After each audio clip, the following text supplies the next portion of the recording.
Hi everyone. Today we're diving into a topic that affects all of us, even if we don't realize it. Artificial intelligence. Our guest is Natalie Raphil, founder of Robots Can Think and head of Women in AI Africa. She's a powerhouse voice in tech, making sure that AI is not only smart, but that it's also safe, ethical, and inclusive for all of us.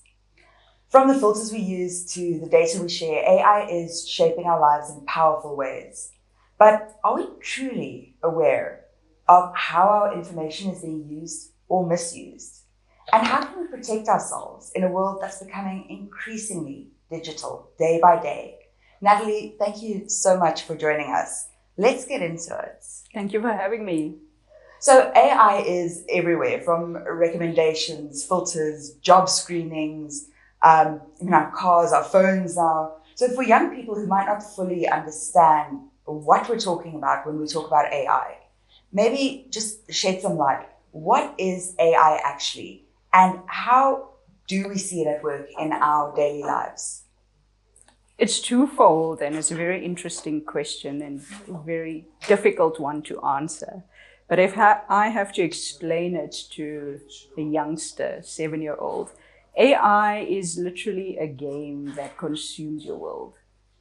It consumes your mental state, your activities, and what you can do with it. So think of it as mini games within your phone that allows you to achieve certain things in a meaningful way sometimes and sometimes not, and allows you to empower yourself and, of course, disempower.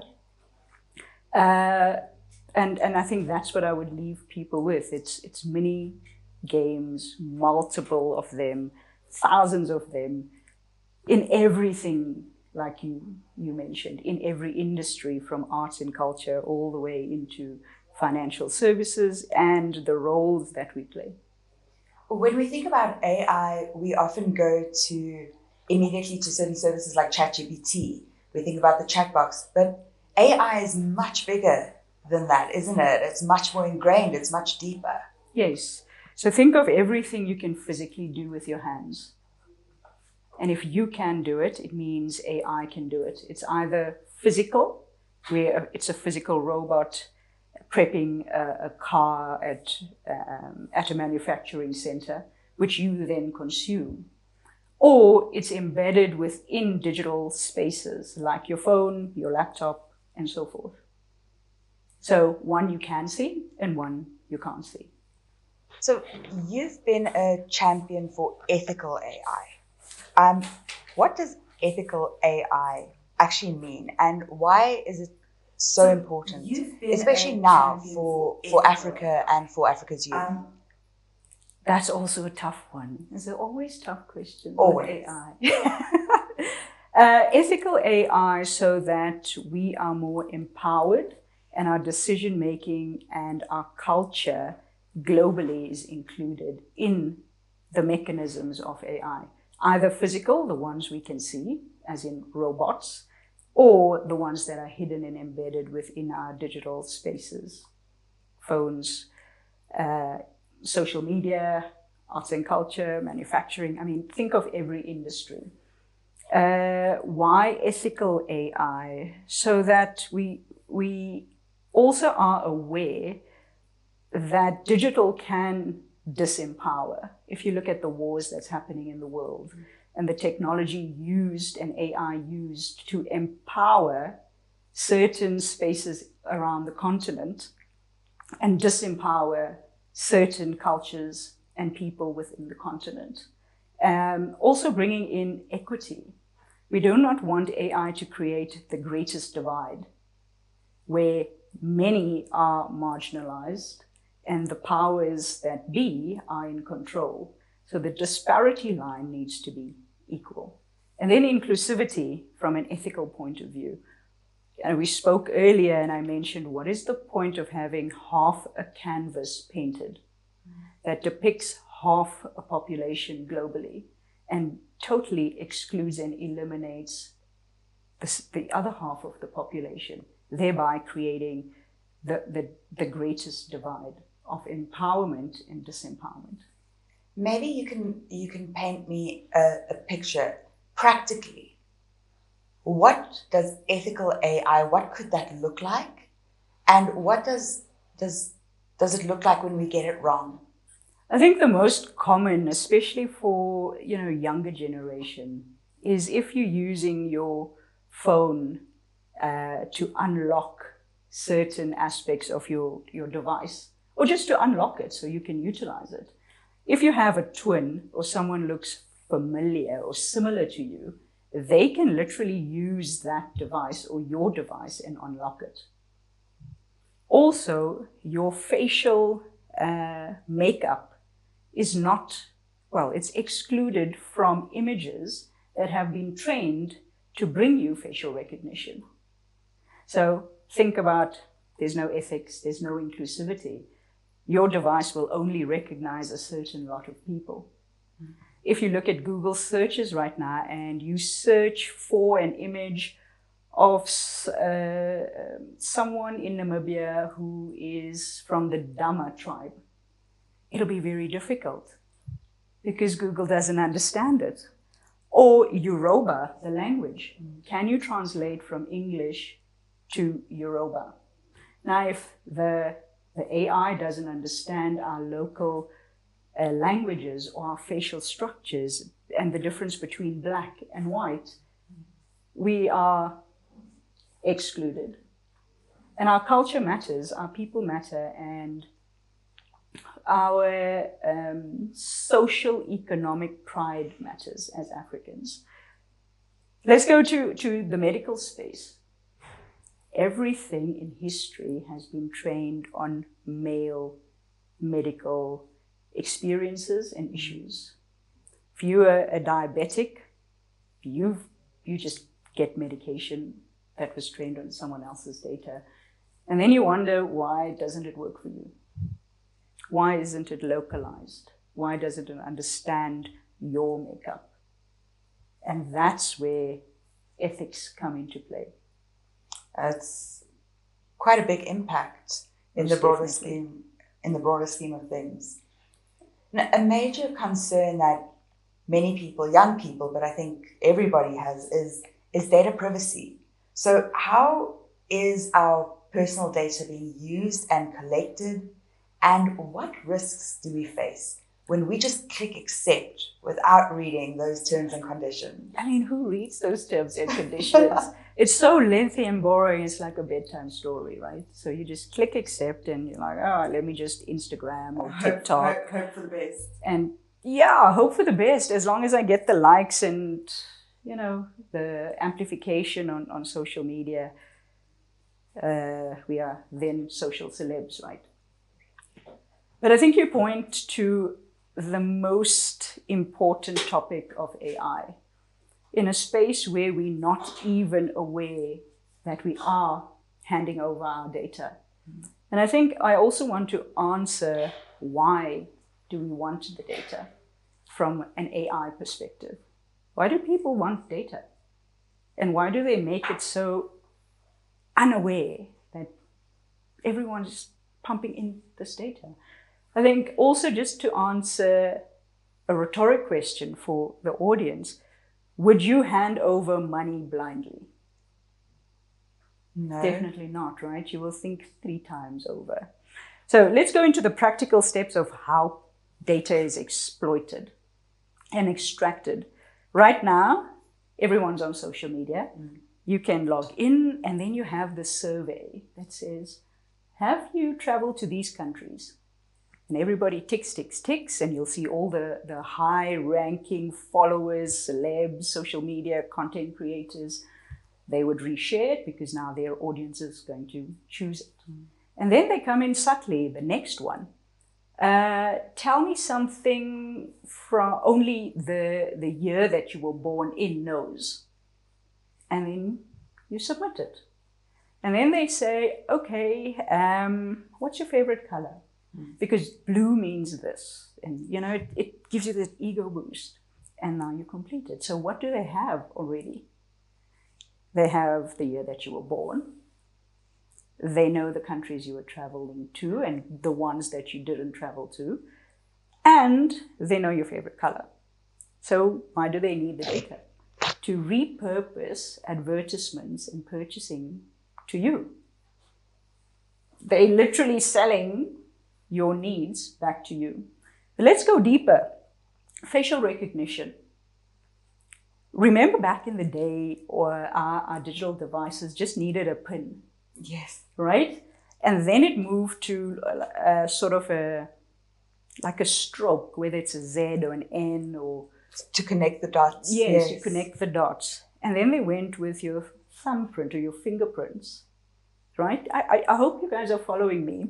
Mm. And then they said, okay, unlock with your face. Now let's join the dots, right? It moved away from numbers because it was too difficult to associate a number with you or with me as a person. Now they have my unique identifier. So unique, there's no two people with the same thumbprint or fingerprint. And now they have my face. So I've given you 5 examples. They have my face, my fingerprints, my date of birth, and the cities I've traveled with.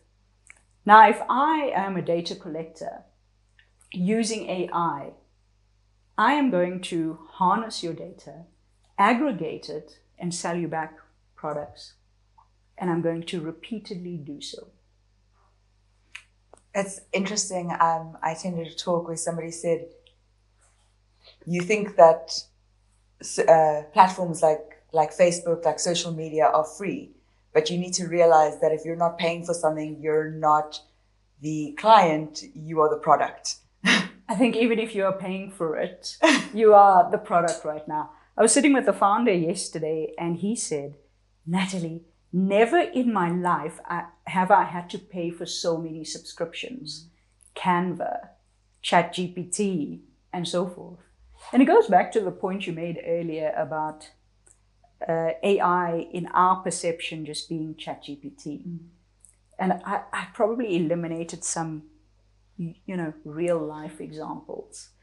Look at your GPS, your Google Maps and Waze. It knows where you're at. If you look at the content that is pushed to you on Google or your news feeds, it's really curated to attract you. Maybe the next question is that a bad thing? Is it a bad thing that I'm seeing adverts for things that I'm interested in? Is it a bad thing that I'm seeing content that I'm interested in? Not really, and it's neither a good thing. So we at this like cusp of whether it's good, whether it's bad. And if you're seeing content that's curated for you, great. But maybe you don't want to, because now it's tunnel vision. Mm-hmm. Why can't you see content that is not about you? We're living in echo chambers. Or not about your conversation. Like you don't know who's listening to this. And how often have you come out of a conversation and then the next thing you do is Google and the first thing you see is, oh, equity in AI. Yes. So maybe you can break down some practical steps for young people, for Gen Zs, but I'm a millennial, for me. What can we do to protect our privacy and our digital footprint online, especially when using social media or these AI-driven apps? Yeah, I think the most practical step is rely heavily on your aliases. Disempower the AI and technology from associating a digital identity to you as a very physical person.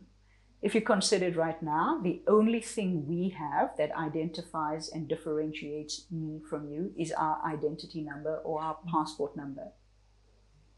But in the digital space, we have aliases and my full name. So in the digital space, they do not have the connection that associates my digital footprint to me as Natalie. So be very aware and make use of your aliases. Be very aware in providing personal information. Be very aware on what you are consuming from, how do I call it, the the surveys that look very cool. Question what are you going to use this information for? Secondly, not everything you see and everything you hear is true. Be mindful that there's propaganda and there's narratives in the digital space that's being curated, especially for human population. And lastly, all the likes and all the comments you get are probably 90% from a bot. What? Yeah. So if I can create AI right now and you using GPT, there's a space on GPT that says new project, and you can create a bot that literally represents you on social media. It can post for you, it can like for you, it can comment for you. So 90% of your social media presence is probably bots and not humans.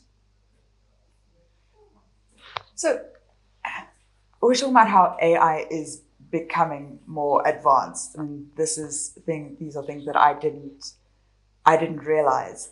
But how do we make sure that it's not reinforcing bias, injustice, prejudice, inequality, discrimination? I mean, how do we work towards making this space safe and inclusive? I think it takes all of us to do so and not just a few. Because if it is a few, it goes against everything you just mentioned. The practical steps to making sure there's inclusivity and a lack of bias is propagating for the items that you mentioned. If you see out there that your Google searches are only a representation of a Western culture, go and upload your culture from the villages.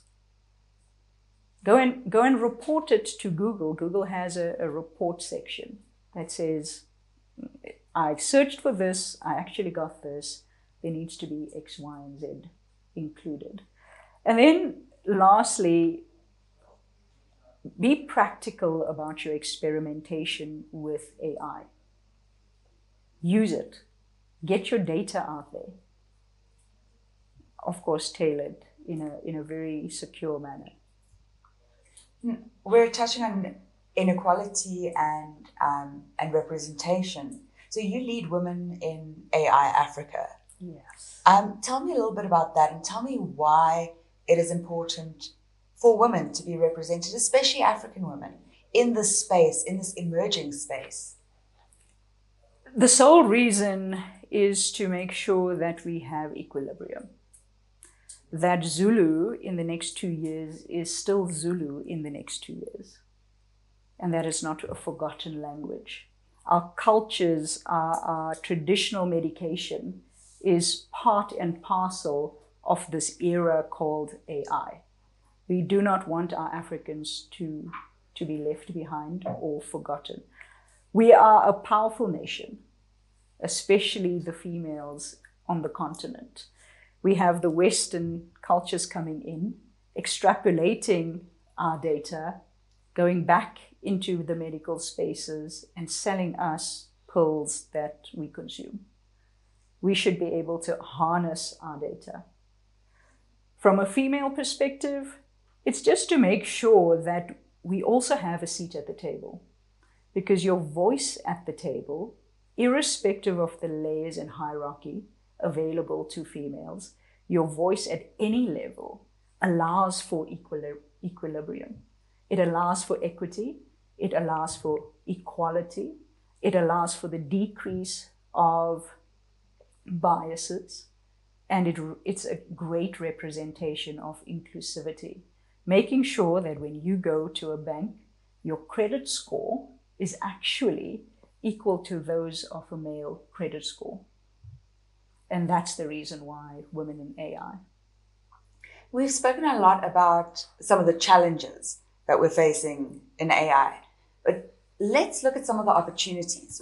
In your opinion, what is the most exciting thing happening in AI right now? And how can that be leveraged to address some of the problems that we're facing? I love that question, because although it's scary and we're at the cusp of, do I like it? Don't I like it? Is it going to eliminate jobs? Is my mom at home going to come back to me tomorrow and say, I lost my job to this thing I can't see? I think the most exciting is that when we embrace technology and AI, it allows us to change our economy, create jobs, and we can create jobs from the rural spaces that we're in to the suburban spaces that we're in around the continent. It allows us to innovate and invent for local Africa. Some of the inventions that's pretty exciting for me is 3D printing. It literally costs between 5,000 and 9,000 Rand to purchase a 3D printer. But everything you make out of the 3D printer can be commercialized, whether it's an ashtray or something that represents our traditional cultures in Africa. And it's beautiful. The second is in education. We allowed to disseminate information and educate our people in their mother tongue, instead of the other way around, creating the language barrier and only teaching in English. That's mind-blowing for me. It's super exciting. And the same with the medical space. Can you imagine a doctor sort of diagnosing you for cancer in your local language? And you have a little chatbot that in the wee hours at 2 a.m. that is really solely personalized to take care of you in your local language, in your mother tongue. And those are, samples of the excitement around the continent. Okay, so you've convinced me this is an exciting place to be right now. And let's say I'm currently in high school. I think that this is something that I would like to pursue. How does a young person start today? What are the careers available? What are the foundational skills needed? And how do I take this forward as my career, as my profession, as my passion? I wish everyone would do it, because it's for free. If we have the data to upload TikToks and Instagram and be the cool celeb content creator, we have the data and device to download a free course and complete it to its end, and practically translate your ideas into something meaningful. You can do it right now, irrespective of your age, background, culture. You can also walk into a shopping mall and utilize their free Wi-Fi and educate yourself. Why? Because the elite universities, locally and abroad, the Harvard, Stanfords, Wits, Stellenbosch, all of it have made their AI curriculum, for most parts, free and available. And right now, a 13-year-old can go back and just ideate and bring their product to life and commercialize it, and then use the social presence to amplify it. Are there any courses, tools, or platforms that you would recommend for a beginner? Yes, I think firstly, ChatGPT, use it.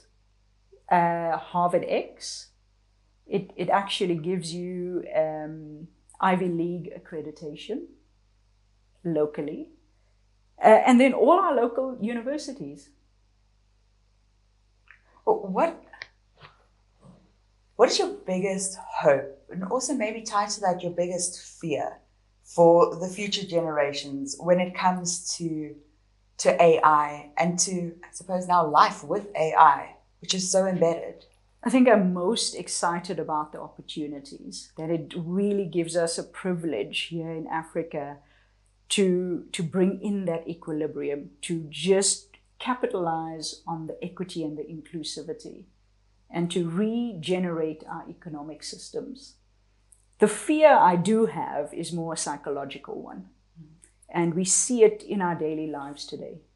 solitude and isolation. We are relying on something intangible for our solace.